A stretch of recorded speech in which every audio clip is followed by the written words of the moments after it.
What up, Midgard? My name is Daniel Cumming and welcome to your weekly rune reading. If you haven't done a reading with me before, what I'll get you to do before you pick one of 3 rune sets is to just drop into your body by slowing down the breath and start taking a few breaths in and out the nostrils. So as you inhale, expand your belly forward and out like a balloon filling full of air. And then as you exhale, just slow the breath out down. And then just relax the belly, keeping a strong posture. This will drop you into your body. Just quiet down that brain chatter a little bit so you can focus on whatever intention you have for the reading. It doesn't have to be a specific question, just a general area of inquiry can help get you more a specific answer. So what I'll do while you just take a few more breaths in and out the nostrils is just begin to shuffle the cards. And then what I'll do is lay out 3 sets of 2 cards. And then you'll pick either number 1, 2, or 3. So you can pick maybe whatever cards you're drawn to, otherwise you might have a number, either 1, 2, or 3 in your head already.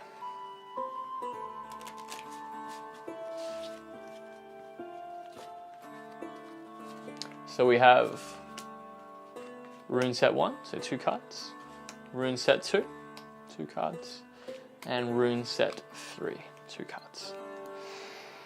So take a nice big breath in and out and choose your set. So we have 1, 2, or 3.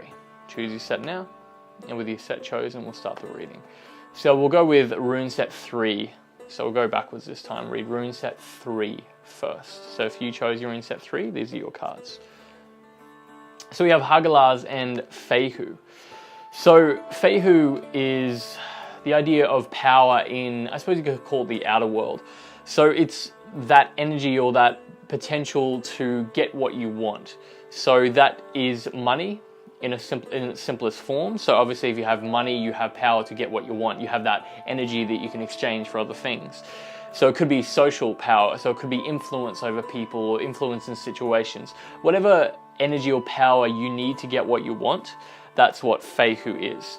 So when it's mixed with Hagalaz, maybe to do with your financial situation at the moment, you're going through a bit of a hailstorm basically. Maybe you're going all the way back to square one, or what it seems like square one, but maybe you really need to restructure what you're doing with money. So that could be the way that you're saving your current income in order to, funnel it to something more suited to what you want in the long term, or it could be a whole restructure of your business. So Hagalaz, when it comes in, it sweeps everything away and it asks for restructure. So yes, it's a hailstorm and it's going to crush and destroy everything that's already there.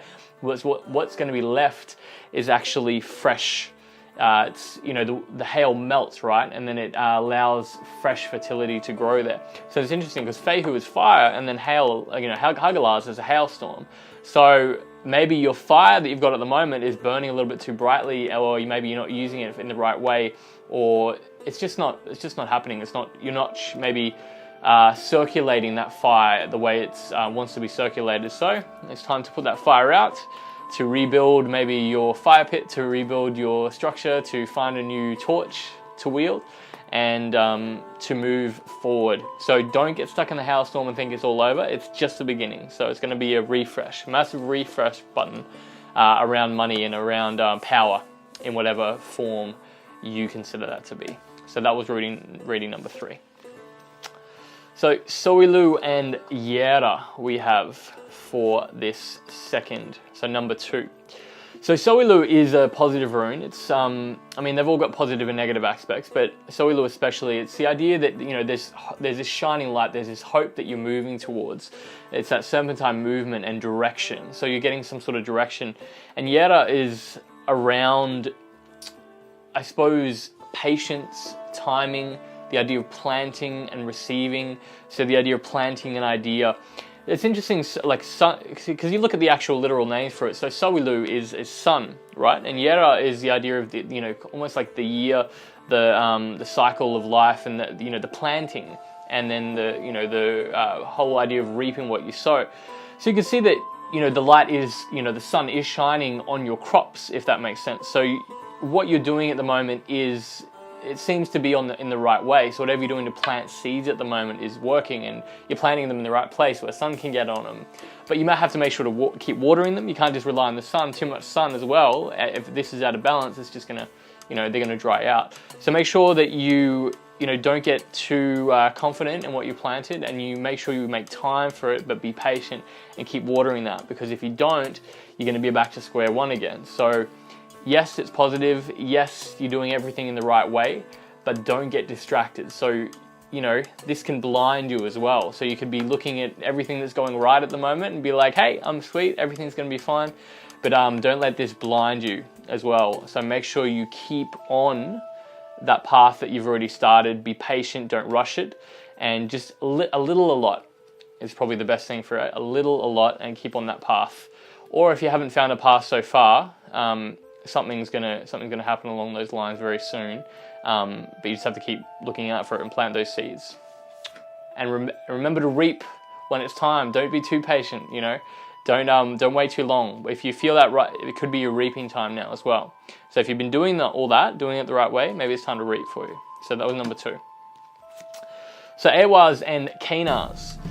So Kanars, action, creativity, skill. It's all about getting your hands dirty, really like forging something at the moment. So it's forging that fire. And with Airwars, maybe it's time that you... So it's interesting. It could be one of 2 ways, depending on how you look at it in your situation. So it's never leading towards one outcome. It's just showing you the energies are in play, especially with only 2 runes. You know, in usual readings, we do maybe 9 runes in a full reading, and that'll give you more of an example. But these 2 mixed together, it's basically showing that something is going on with some sort of craft and a partnership at the moment. So it could be that in order to level up, to step into that next part or next level of your craft and your skill and what you're building at the moment, maybe you need an extra set of hands. So maybe you need someone that complements your skill. Someone, if you're, you know, more the creative type, maybe get someone who's good at doing the ordering and the, you know, the numbers of things. And vice versa, if you're good at, you know, all the structure, and, you know, you need someone to, you know, help brainstorm or get stuff done, or someone who's a people person to spread that out. So whatever is going on with your craft at the moment, it's something to do with partnership. Now, it could be an imbalance in the way that you haven't got that partnership, or maybe you are in some sort of partnership and it's suffocating your craft in some way. Maybe it's time to separate, because there's an aspect of Kanars which actually means saw. So it's saw in the way like a saw in the side, not like jagged saw, although it might mean that also, but more so you've got like a pain in your side kind of thing. You can see this, the shapes of the rune give a lot away.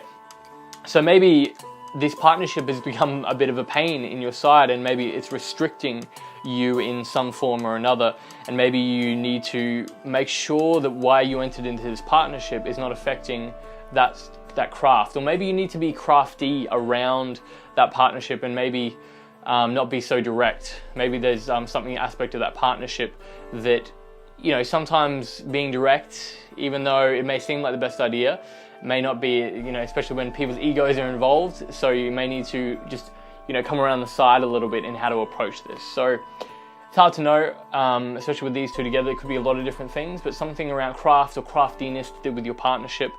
But yeah, I'm feeling that maybe it's more leaning towards the latter, and it, yeah, you need to sidestep a little bit. You need to step outside and approach this partnership from a new angle, in order to get what you really want out of it. So that was rune reading number 1. Okay, so the first one I read was actually number 3. So rune reading number 3, rune reading number 2, and rune reading number 1.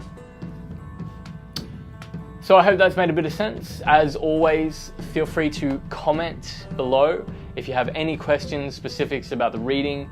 If you have any feedback, I'd love to hear which one you picked, because I'd love to see each week what number most people are picking, because sometimes, you know, you might have a lot of people picking one in particular. I'd love to know how it affected you, and yeah, what you thought of the reading. I'll always answer all the comments eventually when I get to them, so feel free to drop a comment below. Drop a like if you're enjoying what I'm doing, and please subscribe, so that way you can actually get everything first when it comes out, and then you won't have to look through my social media and everything to get all the latest videos. I've got lots more content in the works, so if you have anything in particular you're looking for, please ask in the comments below. And I will see you all next week. Right, until Rune.